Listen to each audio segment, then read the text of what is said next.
یہ واقعہ ہے ایک ایسے فتنے کا جو انسانی تاریخ کا سب سے بڑا فتنہ ہوگا۔ ایک ایسا جھوٹا نبی، ایک ایسا مخلوق جس کا ذکر ہر مذہب میں کسی نہ کسی نام سے ہوتا ہے، لیکن اسلام میں اسے دجال کے نام سے جانا جاتا ہے۔ آج کا واقعہ کوئی تصور نہیں، یہ انہی حدیث کا نتیجہ ہے جو نبی کریم صلی اللہ علیہ وسلم نے 1400 سال پہلے ہمیں سنائی تھی۔ آج کی ویڈیو میں ہم بات کرنے والے ہیں دجال کے بارے میں۔ دجال نام کا مطلب ہوتا ہے جھوٹا، فریبی، دھوکہ دینے والا۔ حضرت محمد مصطفیٰ صلی اللہ علیہ وسلم نے ارشاد فرمایا، دنیا میں جتنے بھی دجال گزرے ہیں، اصلی دجال ان سب میں سب سے بڑا ہوگا۔ اس کی آنکھیں گول ہوگی اور ایک آنکھ بالکل اندھی ہوگی۔ اس کی پیشانی پر لکھا ہوگا کافر، جو ہر مومن پڑھ لے گا، لیکن کافر اسے اپنا خدا مان دے گے۔ دجال صرف ایک آدمی نہیں، وہ ایک نظام ہے، ایک چلتی ہوئی طاقت۔ وہ انسانی ذہن پر قبضہ کرنے والی سوچ ہے۔ اس کے پاس آگ بھی ہوگی اور جنت بھی، لیکن جنت اصل میں آگ ہوگی اور اس کی آگ اصل میں جنت ہوگی۔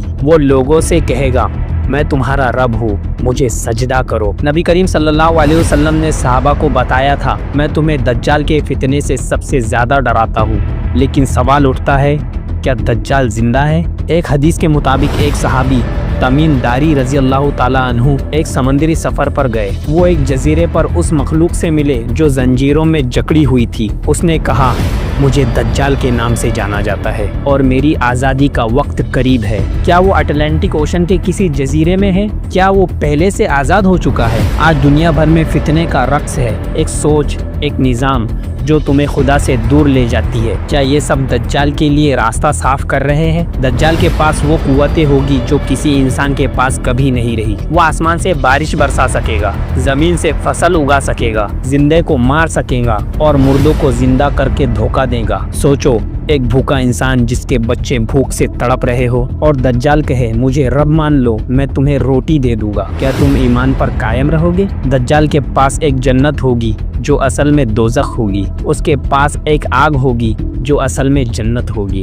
لوگ کنفیوز ہو جائیں گے اور حق اور باطل میں فرق مشکل ہو جائے گا۔ یہ ہے دجال کا اصلی جادو۔ دجال دنیا میں فتنہ پھیلائے گا۔ اس کا سب سے بڑا مشن ہوگا اپنے آپ کو خدا ثابت کرنا۔ وہ پہلے لوگوں کو دولت اور ٹیکنالوجی کے ذریعے گمراہ کرے گا، پھر کہہ دے گا، میں وہی ہوں جس کا انتظار تھا۔ سائنس، اے آئی، روبوٹس، اسپیس ٹیکنالوجی، سب کچھ اس کے ہاتھوں میں ہوگا۔ 3D illusions، ہولوگرامز، virtual worlds. لوگ سمجھنے لگیں گے کہ وہی اصل حق ہے، لیکن مومن اس کے دھوکے میں نہیں آئے گا۔ وہ دیکھے گا کافر اس کی پیشانی پر لکھا ہے اور کہے گا، تو جھوٹا ہے، تو رب نہیں۔ دنیا میں صرف وہ لوگ بچیں گے جو اللہ پر یقین رکھیں گے۔ حضرت عیسیٰ علیہ السلام آئیں گے اور مدینے میں دجال کی داخل ہونے کی کوشش ناکام ہو جائے گی اور حضرت عیسیٰ علیہ السلام اسے سیریا کے مقام لود میں قتل کر دیں گے۔ حضرت عیسیٰ علیہ السلام اسے ایک ہی وار میں ختم کر دیں گے۔ دنیا کے لیے وہ ایک سکون کا وقت ہوگا، لیکن صرف ان لوگوں کے لیے جو دجال کے فتنے سے بچ گئے۔ نبی کریم صلی اللہ علیہ وسلم نے فرمایا، جس نے سورہ کہف کی پہلی 10 آیتوں کو یاد کیا، وہ دجال کے فتنے سے محفوظ رہے گا۔ آج سے یاد کرنا شروع کرو، اپنے ایمان کو مضبوط کرو۔ یہ ویڈیو صرف کہانی نہیں تھی، یہ ایک وارننگ تھی۔ اگر تم سمجھو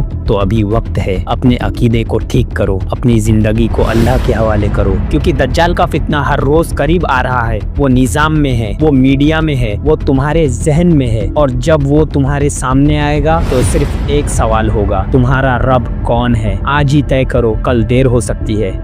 دجال آ رہا ہے، کیا تم تیار ہو؟ سبسکرائب کریں۔